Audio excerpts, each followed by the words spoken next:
64 miles in 1.183 repeating hours. If I divide that, 64 divided by 1.183 repeating is going to give me 54.085 is what I'm getting here.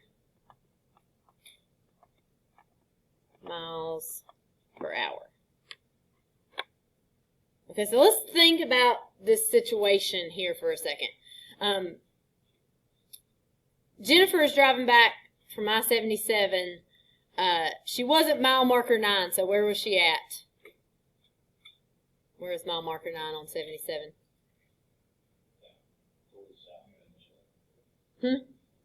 Charlotte. She was in Charlotte somewhere. She is driving back to 73, which is getting back close to Elkin, right? 421, yeah. So, what's the speed limit on 77 for most of that stretch? 70. Why is her average speed only 54? Probably, because what time is it? Oh, yeah, 5:22 p.m. She's lucky she made it that fast, right? At this time of day. So, her average speed is 54 miles per hour. Was she probably going 54 miles per hour the whole time? No. At mile marker 9, all the way to stupid 36, she was probably crawling, right? That was probably where the traffic was. Once you get past 36, it usually starts to clear out. Sometimes Statesville is a little bad, but past 36 is usually okay. Jennifer might be balling. She might use the express lane. She might have the express lane to get out of Charlotte at 5. If this is a weekday, she might have the express lane. But for all the poor people that have to take twice as long to go there, it's going to be longer. But so this problem asks us for average speed. So we just took the overall picture, right, for the whole trip. But her instantaneous speed was probably not 54 very much at all, right? She was probably going pretty slow when she was in traffic, and then she was probably going 70 for a lot of the time once she got out of traffic in this case. So there can be advantages to looking at average speed, and other times that we really want to know something about instantaneous speed. One thing I want you to notice about this, whenever we did this average speed, we were finding how far she went divided by how long it took. This was our change in distance over our change in time. And change in distance over change in time, if we had a graph where this was our time and this was our distance,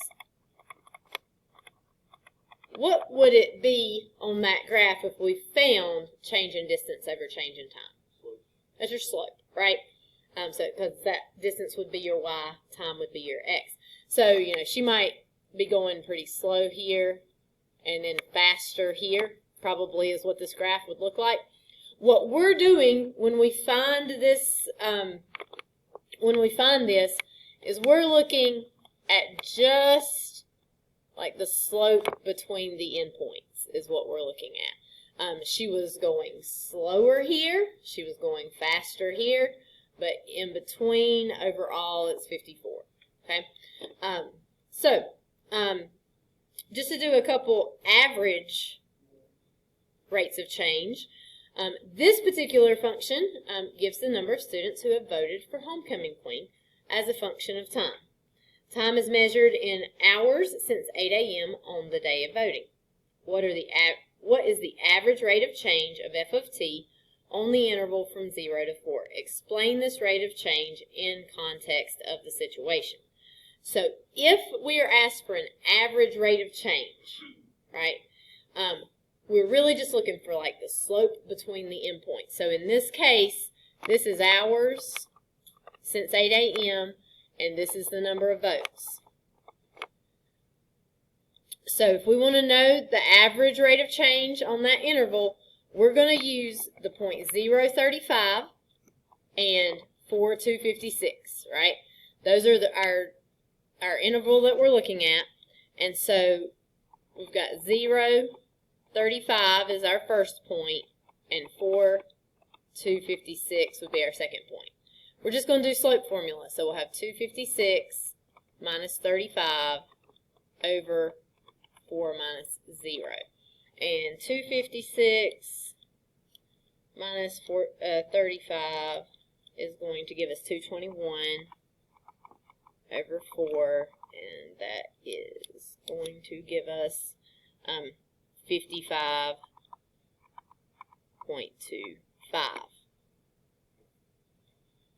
Okay. What are our units on that? What 55.25 what? Okay. I'd say votes per hour, but students per hour voting would make sense too there.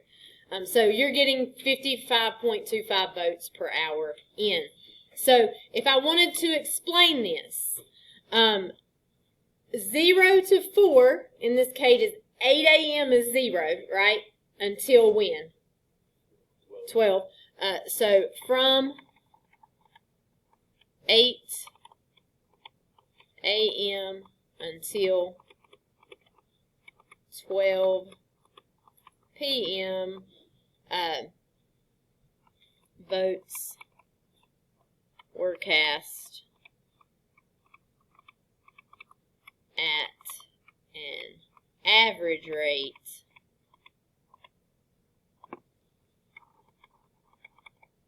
of 55.25 votes per hour.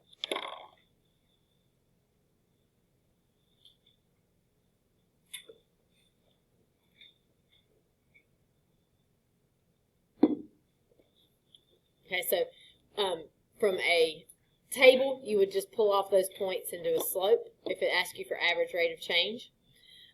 This one gives us a function and asks us for an average rate of change on the interval from -1 to 3. So let's see if this still works. Okay, so we can't really use Desmos, and they just did like a new, they did some sort of webinar. I saw them talk about it on my Facebook page, and they still have not made a decision on whether or not they're going to put Desmos on there. It's they're going to tell us sometime. Who knows when that will be. But there's a possibility they might decide to do it. We are going to, they're thinking about it. We are going to, it's definitely going to be given online. The question is whether or not you'll have access to the online calculator. You, without a doubt, will have access to the handheld calculator. So we can use that either way. Yeah, the handheld calculator, for sure, they have said definitely will be allowed. So, like your TI-89. Even if we had it. Yeah, even if you have Desmos also, you will definitely have the 89. There is a, in my opinion, somewhat decent chance they may not let you use Desmos. I think eventually they will they'll incorporate it, but this year I'm not sure if they will, because I'm sure they've already developed a lot of the tests for this year, and they haven't had time to think about how Desmos is going to impact how those problems are done. So I don't know if they'll let you or not. It's a possibility. If it is, we'll be grateful for it, but for right now, we're going to operate like they're not going to really let us use Desmos, and then we'll just be ready for whatever we get. If we are allowed to use Desmos, it can only make it easier, and you guys are already pretty good at using Desmos, so I don't think it'll be a issue. So this is the graph of x minus 2 squared plus 1. So what we want to do here is we want to look at the interval from -1 to 3. So at -1, that's right here is the point on the graph where x equals -1. At 3, this is the point on the graph where x equals 3, right? So if we want the average rate of change, we're wanting to know on average what is the slope of this graph from here to here. And to do that, you just find the slope between the endpoints. So we're wanting to see what the slope between the endpoints right here is. For this, what we need to do is we need to find the coordinates for this point and this point here. So if I've got f of -1, I'm just going to plug in -1.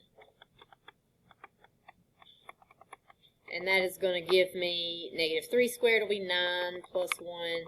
I will get 10. So that's the point, -1, 10.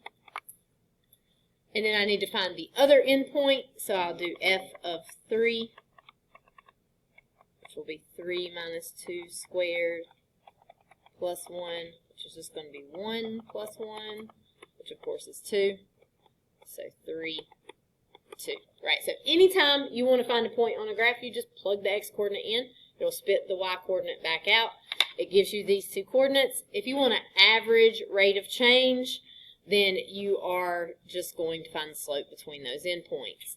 So in this case, you would do 2 minus 10 over 3 minus -1. That is going to give you -8 over, that'll be +4. And overall, you will get an average rate of change of -2.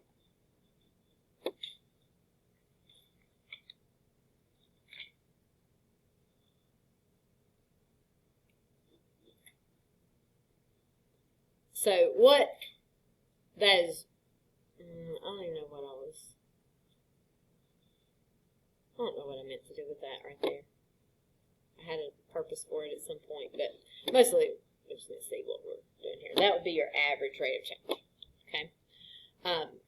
Now, instantaneous rate of change is going to be an entirely different thing. So, let's look at this Desmos graph that I have up here. And if you so wish later down the road, you can look at this and type that in and go to this. But I have graphed the equation f of x equals the square root of x plus 7. How's he just like roaming the halls right now at 246? Hunter. He came and got his bag. So what does he have an encore up here? Yeah, he does. But are they not already there? Oh, they went to like change a command. I bet they didn't come up here. Maybe that's why they're late. Cause I think he's just controlling this. it could be in the He's office. just rolling around. Yeah. See what we do? I don't know about that. I'll have to look into this. All right. So what I want us to think about here is what I want to know is what the slope of this graph is right here at this single point, right? So if I look at another point on the line, if I make myself a secant line, so I've made like a movable point here where I can move this back and forth. Here, let me make it full screen so we can see it better too. So as I get closer and closer and closer and closer and closer to that point, my line gets closer and closer and closer to being what we call a tangent line, right? It just touches at one single point. That's what I want to know, the slope of that tangent line. But we don't know how to find the slope of a line if we only have one point, right? We have to have 2 points to find the slope of the line. So, I could write the equation of a line, right? Or equation for slope. And if my points are x, f of x, and a, f of a, then my slope formula would be, actually, I'm going to do the slope formula this way because I like it better this way, and you're going to see textbooks do it this way. Instead of doing f of a minus f of x, I'm going to do f of x minus f of a over, and then if I do f of x minus f of a, what's the bottom got to be?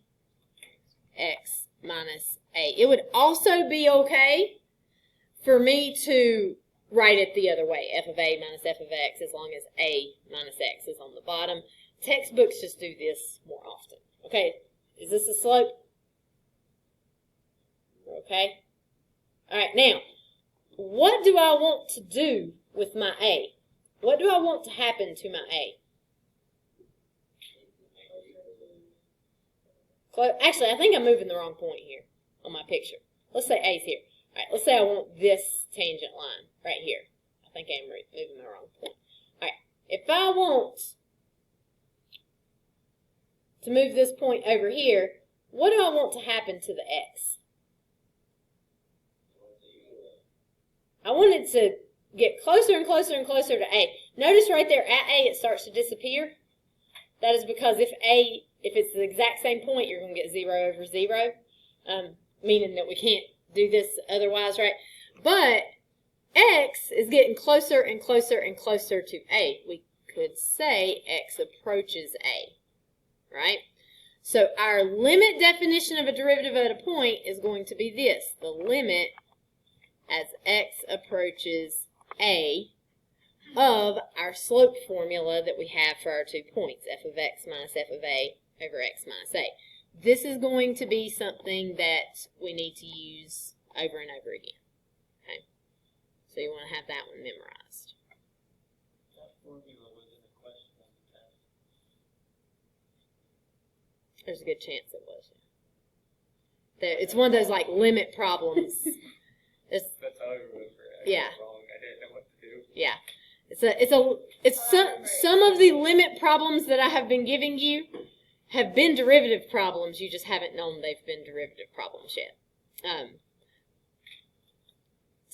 On Monday, we're going to look at some delta x problems that are like this. So, if I want to know the instantaneous rate of change of f of x equals square root of x plus 1 at 3. I don't know why I have a t right here. That should be at x. At x equals 3. I think it's just helpful to see what this looks like. I'm going to go over here. I'm going to change my function to be square root of x plus 1. So it changes that. And then I want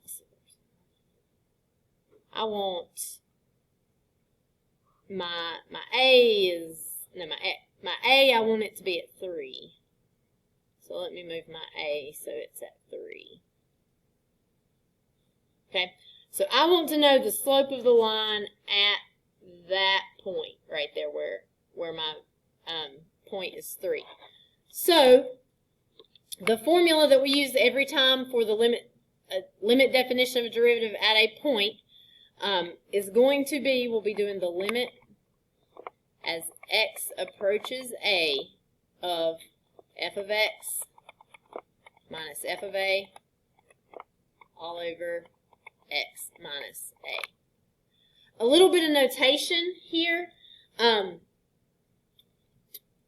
Whenever we're finding a derivative of a function, if our function is called f of x, we'll call the derivative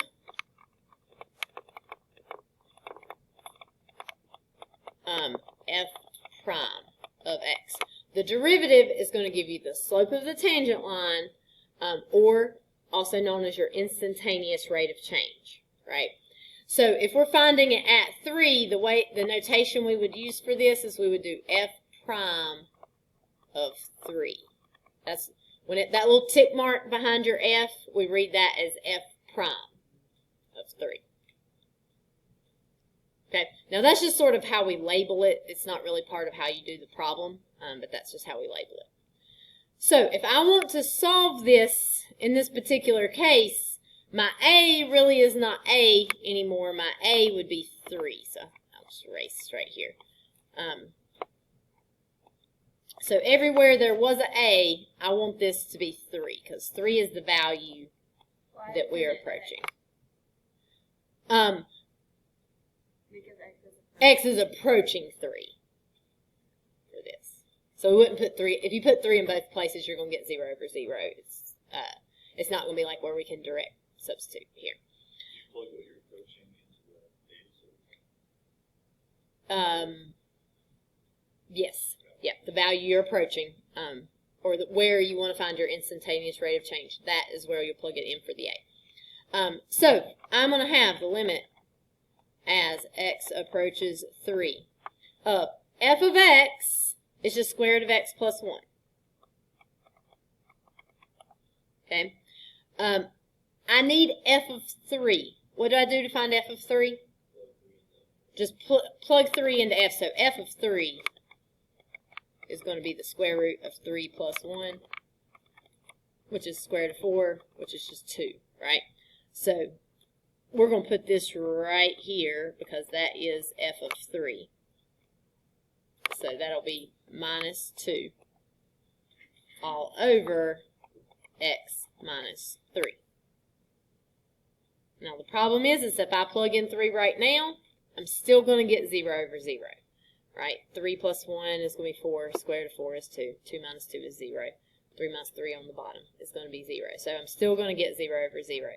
How do I solve this limit right here? We just had this one. We did. And I didn't didn't know what to do. Oh, Yeah, I just got info. I I divided by x squared, or x squared on everything. I Mm-mm. tried to I do multiplied by what is it called? What are they called? Conjugate. Conjugate. Conjugate. I did that. So, it might have been, was it the exact literally same the numbers? Well, here's how you do this problem, okay? This would have been more helpful. I think we should do notes first next time. All right, so if I distribute, I'll get x plus 1. I got -1. On the outside, I'll get 2 square root of x plus 1. On the inside, I'll get negative 2 square root of x plus 1. That will cancel. And then I'll have to multiply that negative 2 by the 2, so I'll get a minus 4. That'll be over. Don't multiply the bottom together. Leave it like it is. Yeah, I didn't want to do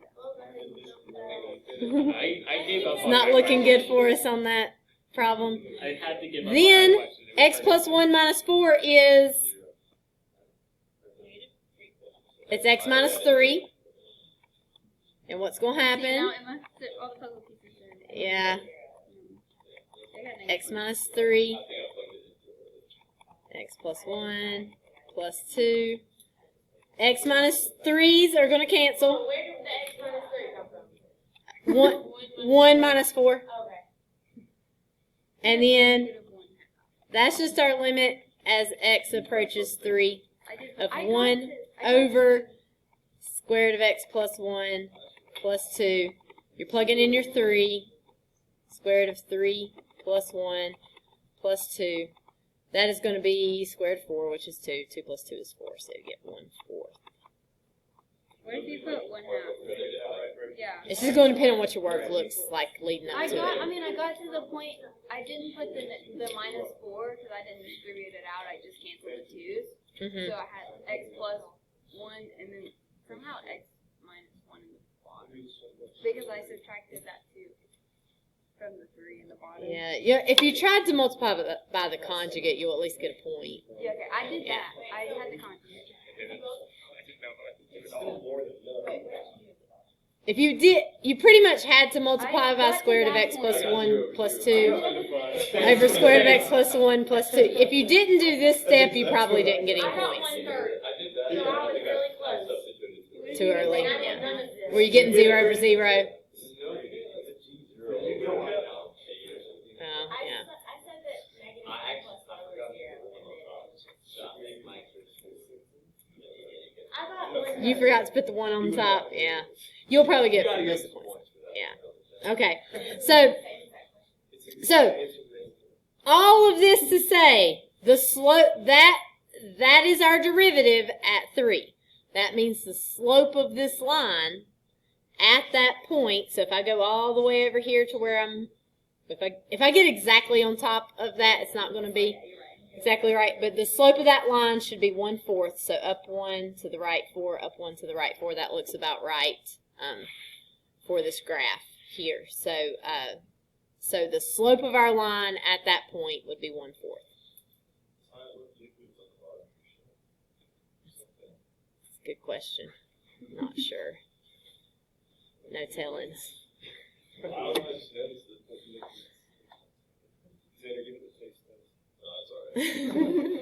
I would not suggest it.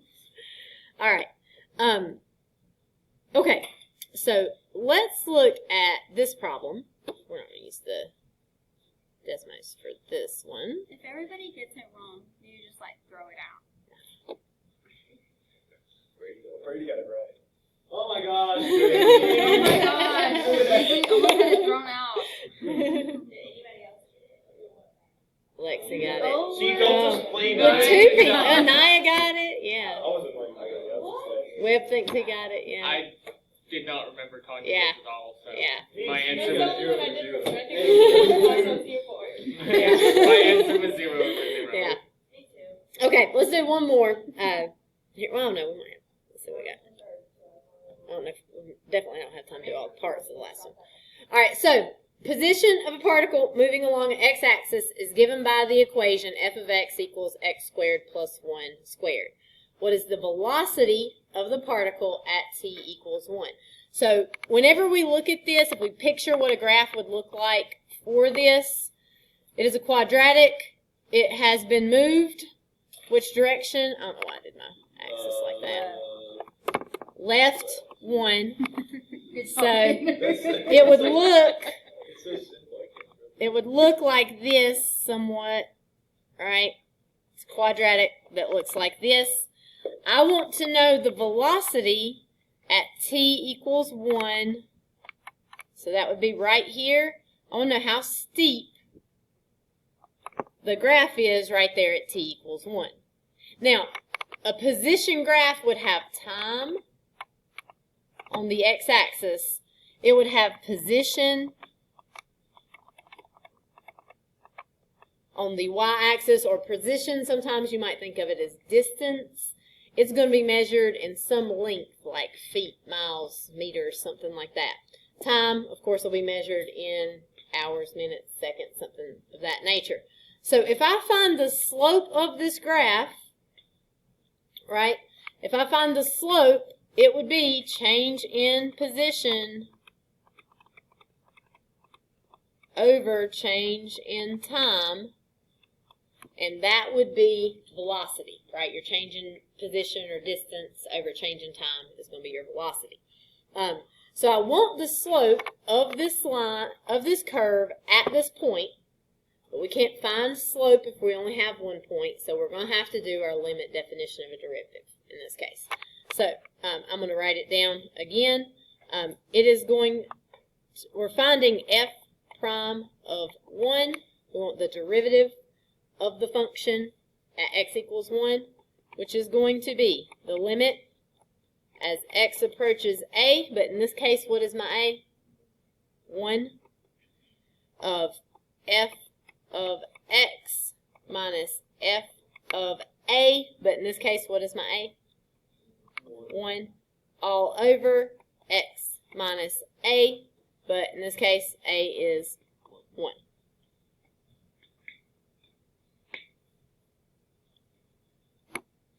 Okay, so if I want to find this, I need to plug in f of x, which is going to be x plus 1 squared, minus f of 1.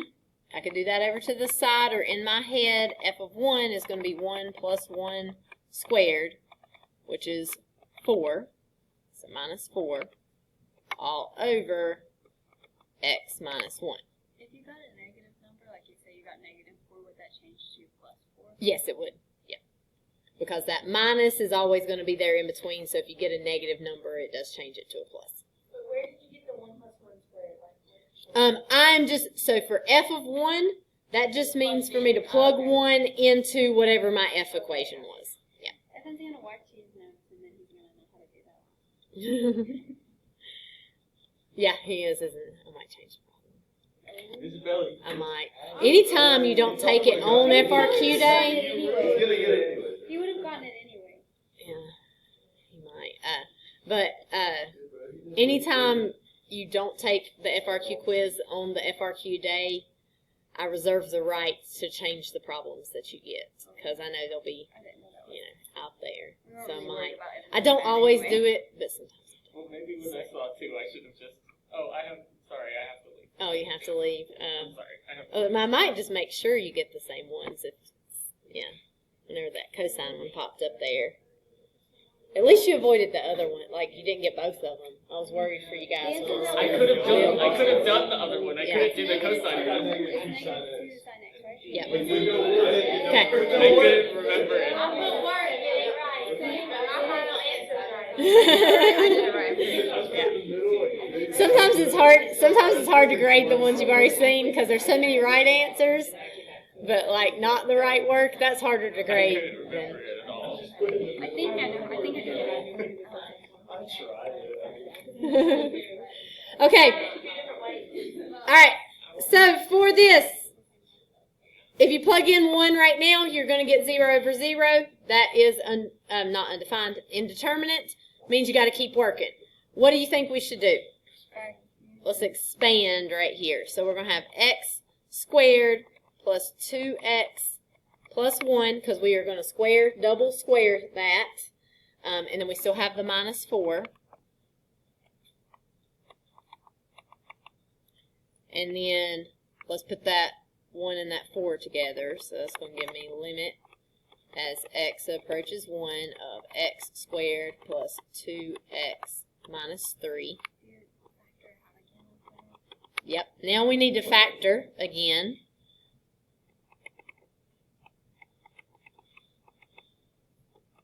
So let's see, what's that going to be? Plus 3 minus 1? Yeah, plus 3 minus 1. Yeah. And so Yeah, that's right. my x minus 1s will cancel. Then what do I need to do? Plug in. I will get 1 plus 3. It's in the top, so I don't need a placeholder anywhere. And that will give me 4. That's my answer.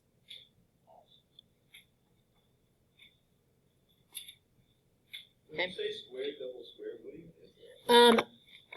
So you can do it this way where you do like x plus 1 times x plus 1, and you like distribute out, so you'll get x squared Oh, yeah. plus x plus 1. But when you do that, these middle two right here are always going to be the same. So if you just square the first one, so like if you take the x and square it, you'll get the first term. To get the middle, you multiply these two together, 1 times x, and double it. So multiply it by 2. That gives you the 2x in the middle. And then you square the last one to get this number here. Okay?